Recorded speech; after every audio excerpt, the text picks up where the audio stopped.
Hi fam! Back again with another episode of Cocktails with TJ. The cocktail for today is going to be Jack and Ginger. It's basically a simple drink. Here I am with another simple drink.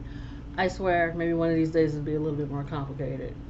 But then again, if I can make it happen, I'll make sure it's not so complicated. um, but this is a really cool drink. Obviously, it has Jack Daniels and ginger ale of your choice. I chose Verner's. You can, whatever's your favorite type of ginger ale, you can definitely make that happen for yourself. So, we are going to start here with 2 shots of Jack Daniels. Maybe I should have had it on beforehand, but you know, I'm gonna be a little realistic about it, but it's okay.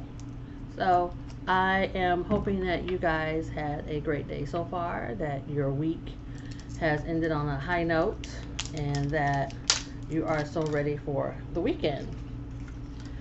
I know I am, but got so much to do, and unfortunately not enough time to do it, but we do our best to make the time, am I right?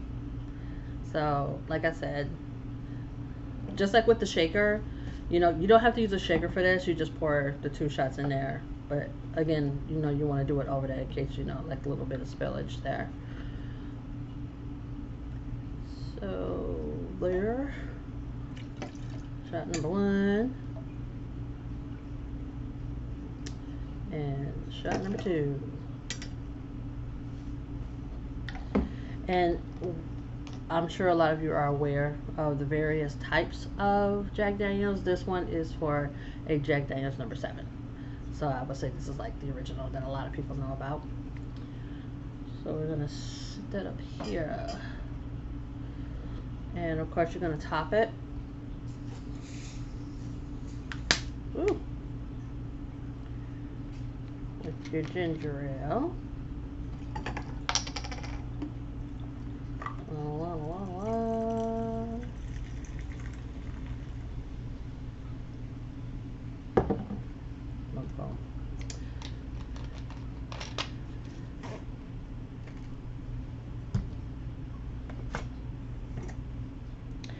And you are going to garnish it with a lime wedge.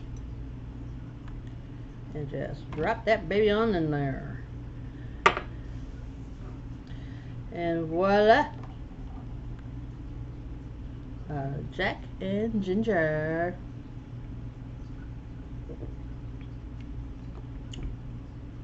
This is really good.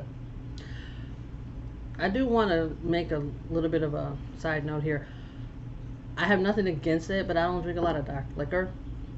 But I kind of wanted to make it like a variety type thing, because I'm sure that there are a lot of you guys out there that are watching these, and I thank you for that, that do have a variety, a little bit of a broader variety in drinking dark liquor. But I also wanted to try to do something along the lines of the full spectrum. So more than likely, my next drink will definitely be a tequila drink.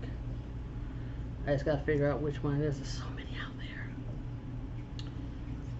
there. Okay, so now that we got that going, speaking of which, I got this at a Hallmark store in downtown Detroit in the First National Building. There's a convenience store like on the first floor, so it's half convenience store, half Hallmark store, and I got this from there. I just felt like it spoke to me. Plus, it's kind of a true affirmation, if you know what I mean. But anyway, it's pretty cool. So, let's get this up here. Okay. So, if you noticed, I had a bit of a notebook up here. And I was just kind of like going through some articles about, or rather some articles, news stories, what have you, in regards to the situation that's going on in Hollywood right now. And it is the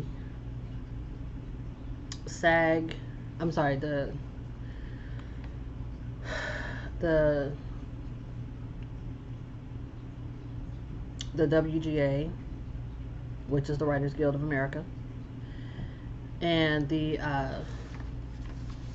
SAG-AFTRA. I hope I'm saying that right.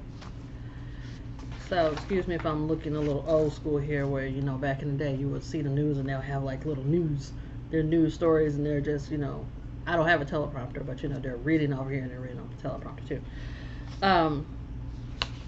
But the SAG-AFTRA is the Screen Actors Guild, American Federation of Television and Radio Artists. They're on strike right now over labor disputes, and rightfully so. I jotted down some notes about it, and I, kind of like highlighted some pieces in it that kind of like stood out for me. Excuse me. So basically, with SAG, the thing about it is with that is not with SAG. I'm sorry, with the WGA strike.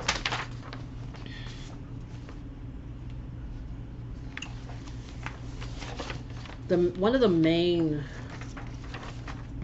points that they're focusing on is that they're disputing the residuals from streaming, so like the thing that I like about television and film and radio for that matter, because there are writers across the board, they are part of that creative machine, and they are the reasons why a lot of people tune in for more. And especially if the writing is so good and it just draws you in and you want to know what happens next, or be it on television, if it's a serial, or you watch a TV movie, or you even go to the theater and watch a movie.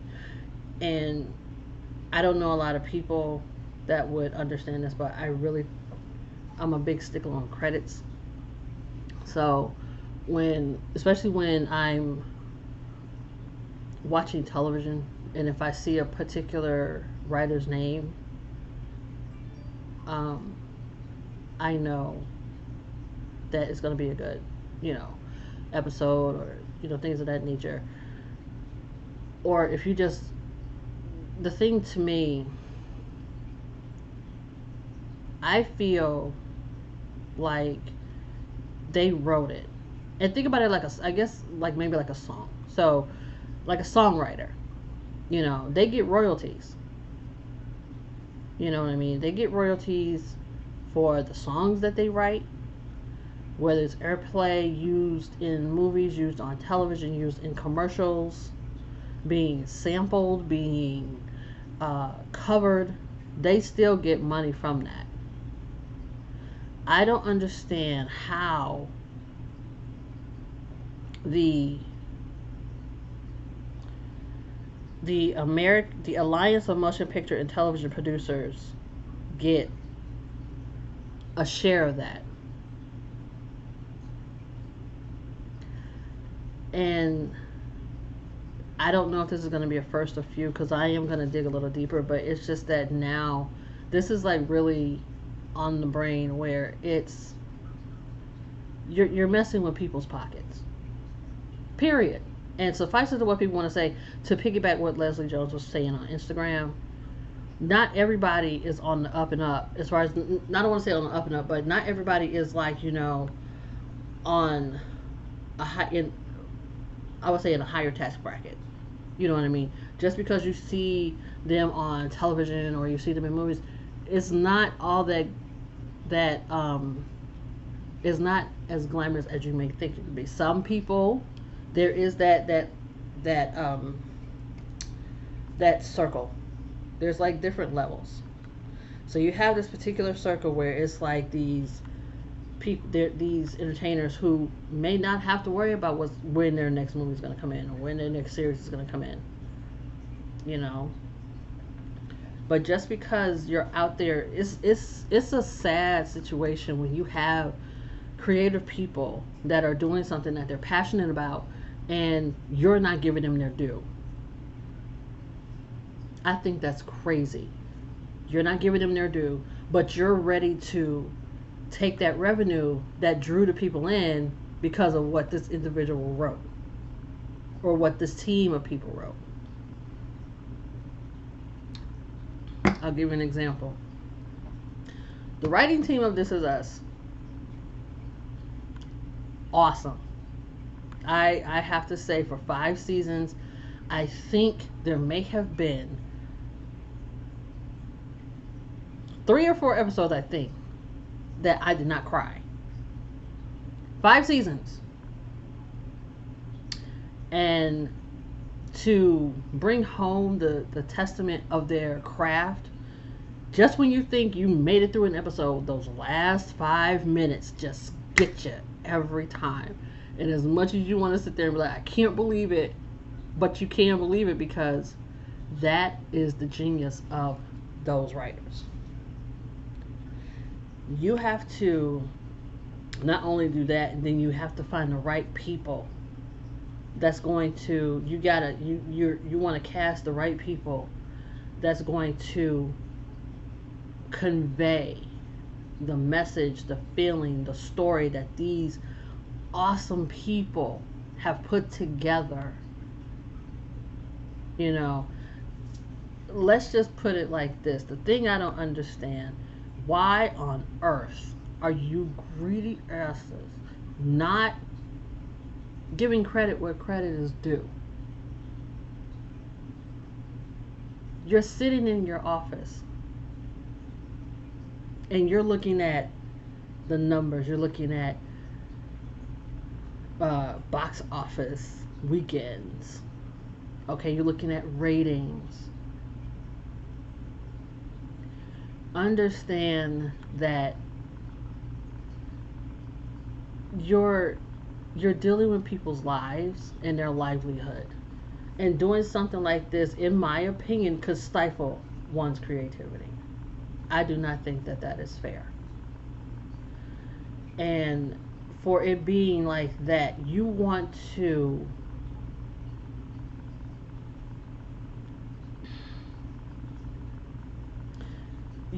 also use artificial intelligence to scan the faces of extras and use them however which way you want in any other series, in any other film, and not give them a consistent paycheck for it. It's like a one-time fee, and it's not even that much. These amazing writers, these amazing actors, I don't care how small or how big, what level of the spectrum that they're in. Ooh, they are, see, this is how emotional I am. They are doing something that they love to do.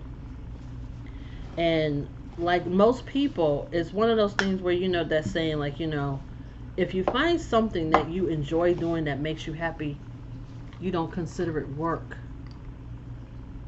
They like being a part of that creative machine. Obviously, you like that they are a part of that creative machine because it's putting money in your pocket. You, the executives that are wearing Hugo Boss or Calvin Klein or Masimoto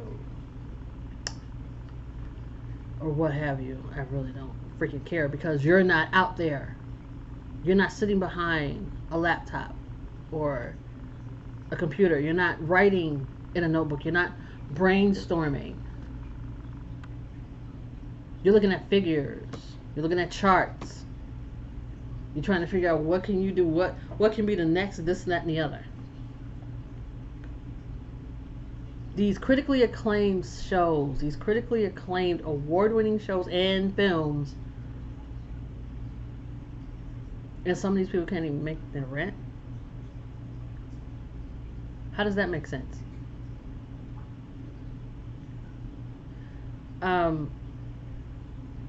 So what it is that they're claiming that the AMPTP, which is again the Alliance of Motion Picture and Television Producers, they get a share of those residuals and it's cut much from the writer's average incomes.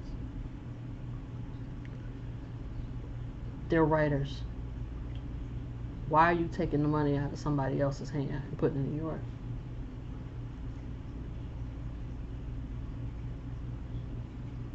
Why?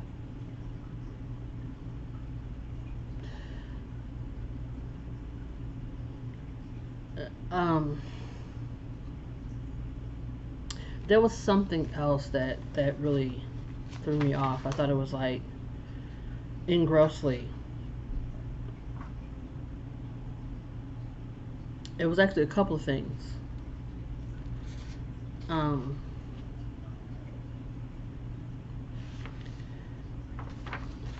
Is this it? Okay, yeah. So there's been some reports that organization, that group of people, and many of the major Hollywood studios don't plan to meet up with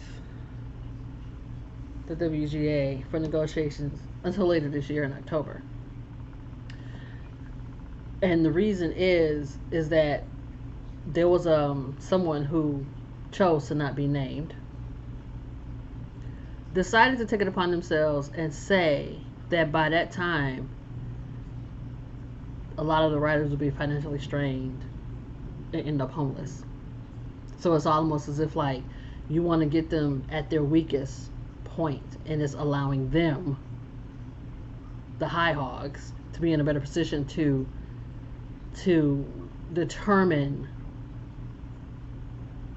the terms of the negotiations of a new deal. Understand this. I am sorry that you have high maintenance people in your life.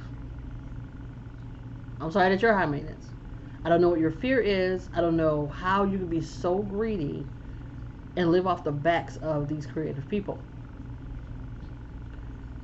Now, as far as the thing too,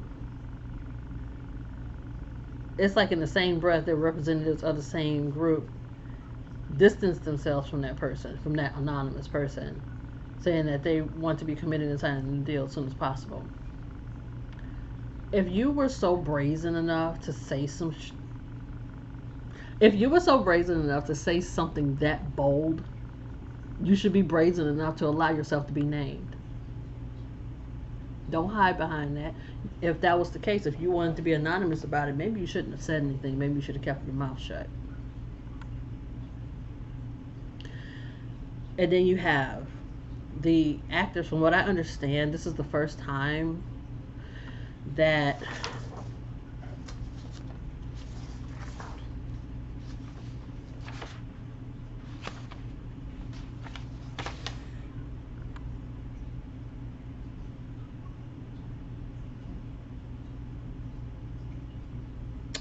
so here it is. It's 2023. This is the first time that the actors and the writers have simultaneously went on strike since 1960. 1960. So you had a nice amount of no drama. These executives.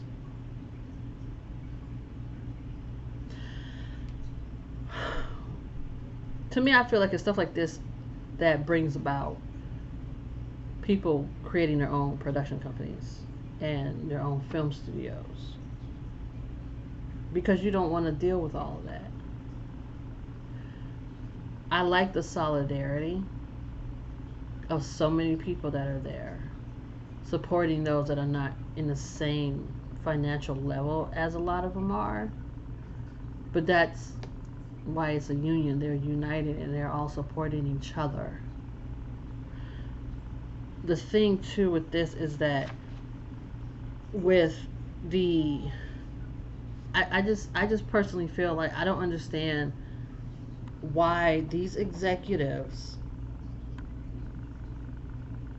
don't want to sit and and use common sense. Aren't you full enough? You can't be that hungry. You really can't. You can't be that hungry. You know, a lot of stuff, a lot of projects are being affected by this because of your greed and your stubbornness. The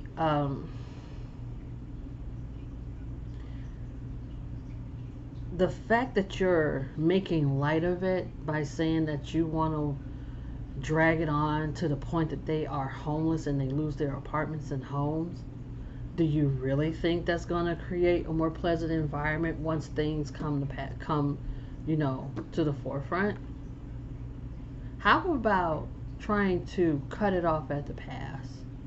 Have an understanding of what this is, because obviously not everybody is in a well-to-do position like you.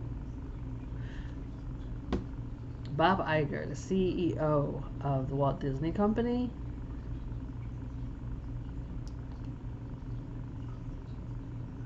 $27 million. He earns that. He earned that this year. And as far as like with the actors striking, he said that their demands were not realistic and they are adding to the set of challenges that this business is already facing. And the $27 million is between his salary and bonuses. This is now with SAG, their situation is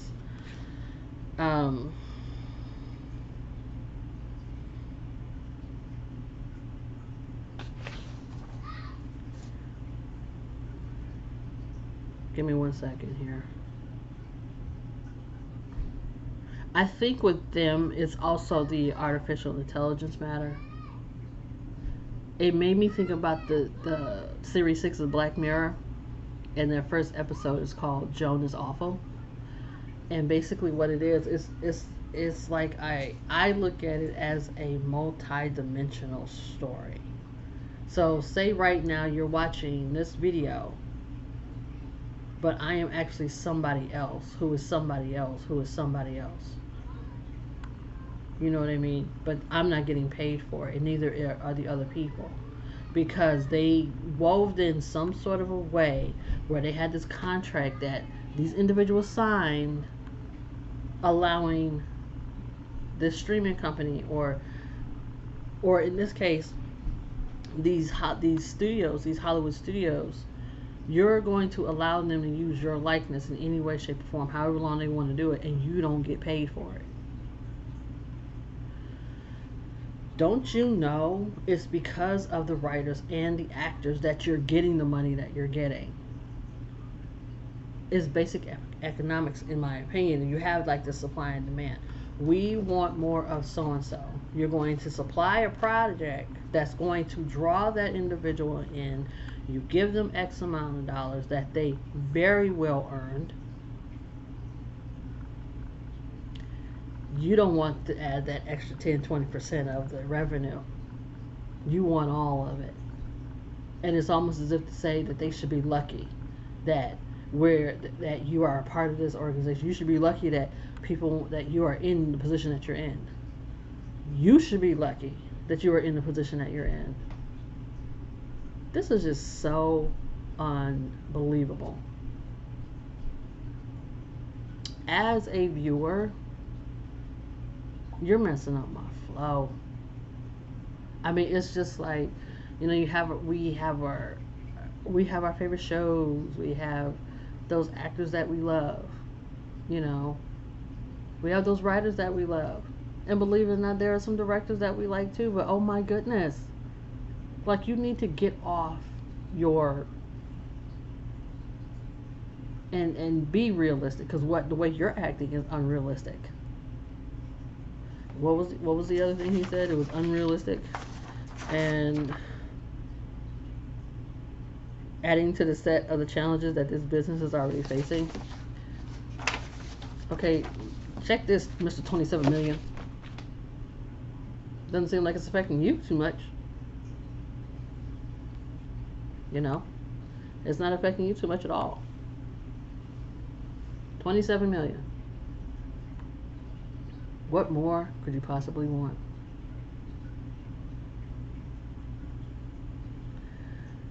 You're kowtowing to advertisers. I mean, if it's not that, then what is it? What, you'll jump off the W on the Hollywood sign if you lose 10, 11 million of that? You're still living fine to me. You're living better than a lot of people, including the writers that you don't want to pay rightfully. Who does that? This makes absolutely no sense to me. And you're hiding behind your office. You're hiding behind the gated house that you're in. I swear, if it wasn't for unions, this industry would crumble. And to paraphrase Arsenio Hall,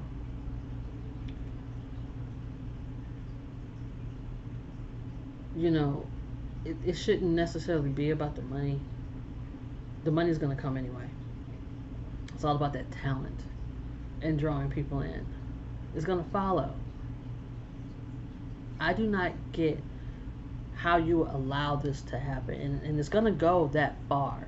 Thankfully, there are people like The Rock who made donations so that to the union, so that these people can maintain a form of normalcy, so they don't have to worry about losing their homes, so they don't have to worry about being financially strained. This is ridiculous. And you wouldn't think that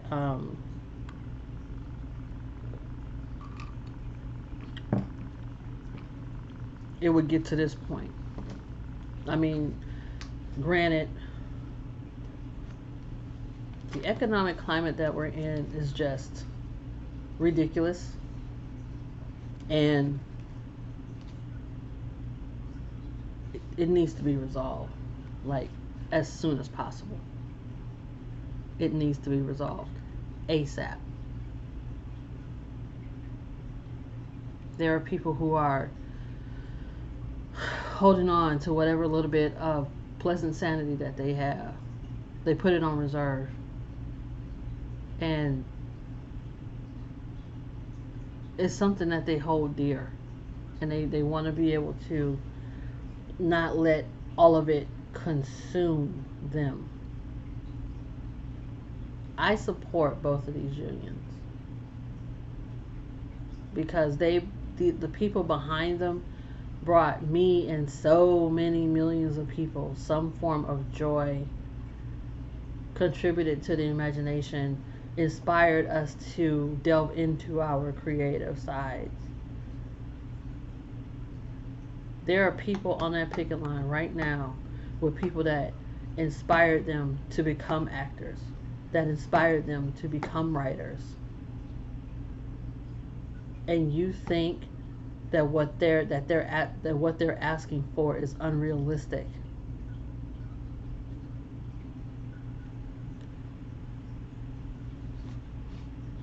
It would be nice if they would one day, these executives, these Hollywood studios, if they could one day wake up and be in their position. Because I think that's the only way that they're going to have some sort of understanding of what they're asking for. I don't think they're asking for a lot. They're asking for what they deserve. They're asking for their worth. Know your worth, and obviously they do. And they're asking for what they're worth. They're requesting what they're worth. And at this point, it's a demand. You need to step up Mr. 27 Million, and whomever is on your little team, including that anonymous fool that said that madness, that foolishness.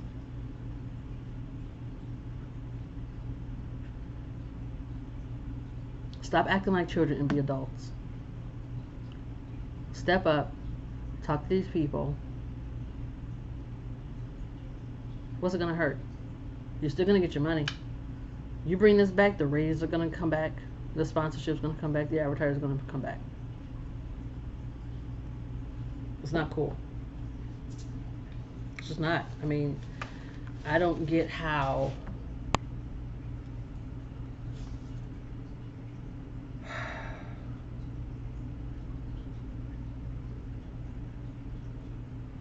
I don't know what the scale fee is now, but if this is happening, it needs to be raised. Because not everybody has that power to say something and be like,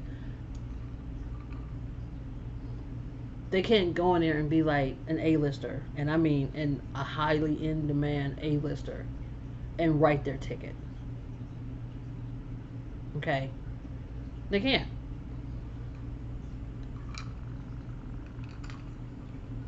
At least not yet. Stuff like this is why I love independent projects. Because independent projects to me are more realistic in the sense that they're more raw. There's no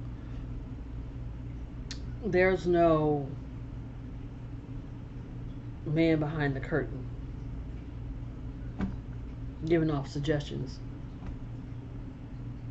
to appease Tamil America.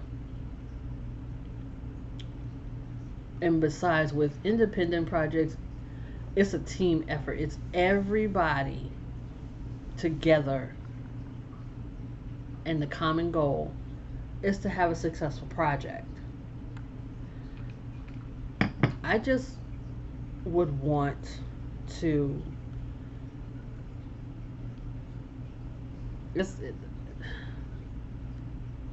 it would just be nice if they weren't so full of themselves and have an understanding, because obviously you didn't wake up one day and say, I'm going to be an executive and that's it. You earned that position. Somebody saw the work that you did somewhere else and wanted to bring you on board for their corporation. But maybe somewhere when you signed your name on that contract in blood, it was like, hey, give them so much to keep them at bay. Things are different now. These people are amazing. These people are stellar.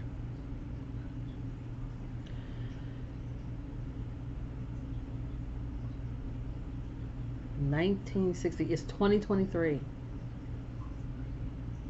Talk about changing other hands. Conglomerates and hedge fund billionaires.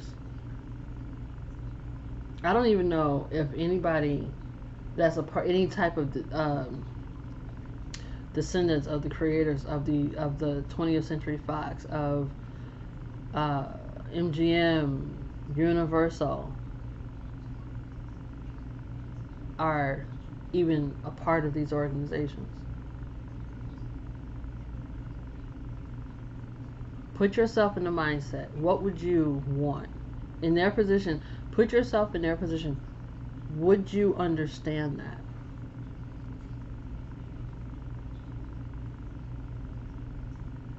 They're not everybody said, they're trying to get richer. And I saw that in Leslie's video on Instagram, how some people who have no understanding of it, just to circle back what I said earlier, I don't think this is going to be the only video I do for this, because I am going to dig a little deeper on this. But it's just that right now, seeing something earlier today, I just think it's just insane. How can you do that? There are so many talented people out there, and you're using artificial intelligence, which costs money that you can give to the real actors that are that you're trying to replicate. Why don't we replicate you? You know, take several samples of your DNA, put you in the database, have microchips in your... Oh, that's the Stepford Wives, directed by Frank Oz. Just do that to you. You wouldn't like that too much, right? Because as far as you're concerned, well, that's not my problem. Your problem is about to happen big time. Because if they're not working, there's no revenue being made. That's why you're trying to use some artificial intelligence. You have artificial intelligence.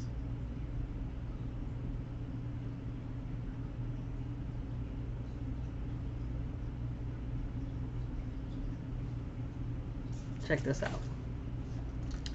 So it was reported that in June, I'm gonna just read this off. So on June 9th, Lionsgate suspended BMF line producer Ian Wolfe following an altercation with striking writers who were picketing outside of BMF's production headquarters. According to first-hand accounts from writers Gabriel Alejandro Garza and Tom Smuts, Wolfe attempted to intimidate Garza and Brian Exton, I do apologize if I'm saying your name wrong, sir, who were picketing on the sidewalk next to the studio's entrance by accelerating his car towards them and stopping just short of hitting them. What?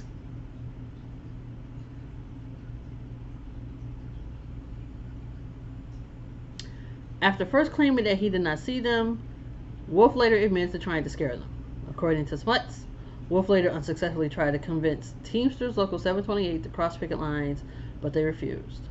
Lionsgate released a statement saying it would take acts of intimidation and threats of violence seriously and investigate them thoroughly. As we continue to investigate, we have sent home the individual involved. The Writers Guild of America also released a statement which read, "Workers should not be threatened with physical harm when exercising their right to publicly protest and picket against unfair wages and working conditions."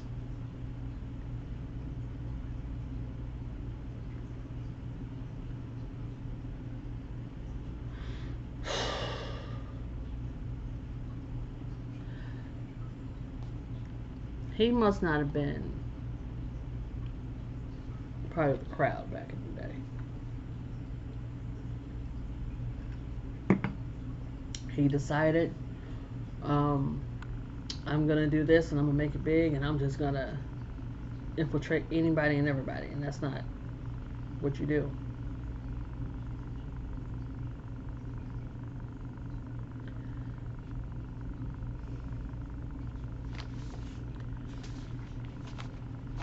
I think the reason why they're comfortable enough to say that they're going to just drag this out until these writers are financially unstable and on the verge of losing their homes.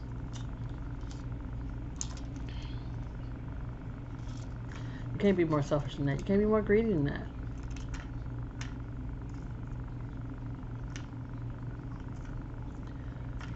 Yeah, I'm going to discuss this further,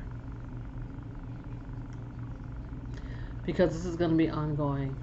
There's going to be updates. There's going to be new situations. I have friends in these unions, and they are very talented people. They deserve their just due. They've worked their butts off for it. And I mean, literally, genuinely worked. They didn't get the hookup. That could be another reason why these people are stubborn and not wanting to adhere to the requests and demands and try to end these disputes in a civilized manner. Not everybody's going to be on the casting couch there. And those that are making more than what they probably should be making, They're not on their knees like that. That's why they are able to do that, because they're going to sit there and talk all that shit. Sorry. I was trying to eliminate that. That's probably going to be the only drop I'm going to get right, that you're going to get right now. But there are movies and TV shows that have been affected by this. Completed projects are being delayed because of this.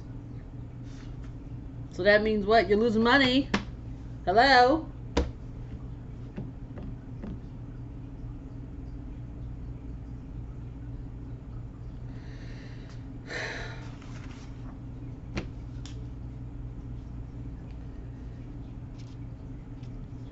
I'm pretty sure there's going to be a part 2.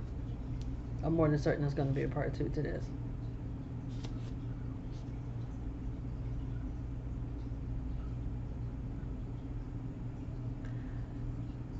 In the world that we are all currently living in, that is a wanting distraction.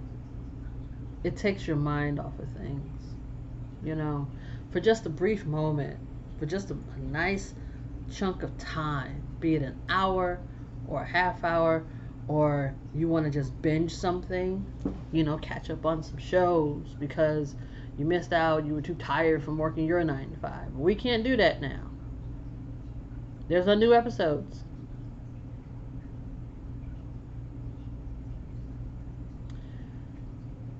You should not be getting residuals for something you didn't do. Plain and simple. You really should not be getting residuals for something you didn't do.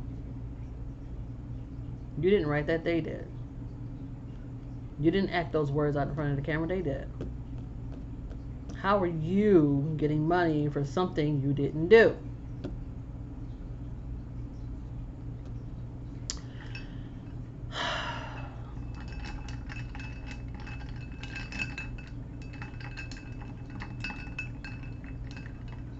And they can't work. You can't do any writing while on strike. This is really good. I'm definitely going to make another one once I'm done with this video. Which I almost am, so. But I really hope there's some sort of a more positive end game than the one that anonymous prick wants to have happen.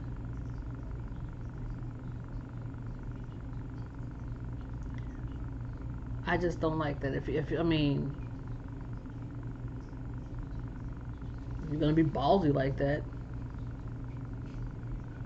be brass ballsy and tell us who you are.